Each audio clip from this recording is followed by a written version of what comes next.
She didn't hesitate, not even a pause between breaths. "Give me $500,000 for my business," my daughter screamed, "or you're dead to us. The kids won't know you as Grandpa anymore." Her words cut with surgical precision. No tremor, no guilt, just the clean edge of entitlement. I said nothing at first. I just listened. The silence between us was heavy. Years of love collapsing into static on the line. Then came the click. Disconnection. And something inside me, something I thought was long buried, shifted awake. 3 months. That's how long it took before she called again.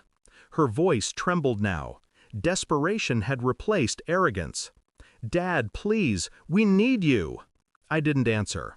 I let her speak into the silence, the way a child confesses to a locked door. After she hung up, I sat in the dark for hours. The house was quiet, except for the hum of the refrigerator and the faint ticking of the clock my late wife used to wind every Sunday. I thought about the years I'd funded her schooling, the house, the failed ventures, the lies about needing help for the grandkids.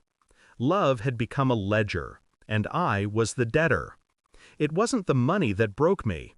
It was the transaction, the cold, deliberate threat to erase me from her children's memory. Blood, I realized, was just another currency, and mine had gone bankrupt. I began to observe, quietly. No confrontation, no emotion, just calculation. Her husband's business filings, false partnerships. The new store she claimed to open, registered in his name, not hers. Credit lines maxed out under my co-signature. I didn't call her. I didn't accuse. I simply watched. Her social media showed vacations, designer clothes, dinners. Not the image of financial struggle she painted in her calls. The old me, the father, would have tried to understand. The new me, the one she created, wanted only truth. I contacted a private investigator, a quiet man who owed me a favor from decades ago. Within 2 weeks, he sent everything.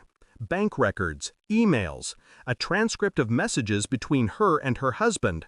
"Dad's good for it. Push harder. Guilt works." I stared at those words for a long time. They weren't angry words. They were tactical, calculated. She hadn't been pleading for help.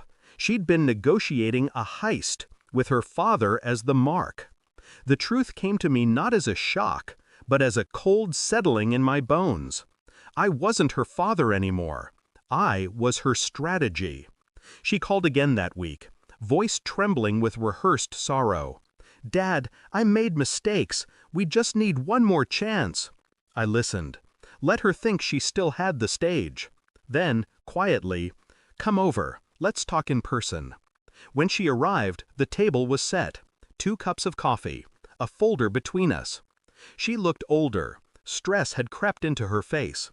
But her eyes still carried that same weaponized innocence. "What's this?" she asked. "Everything," I said. Her hands trembled as she flipped through the documents. Her face drained as she realized every lie was cataloged, every transaction traced, every message printed.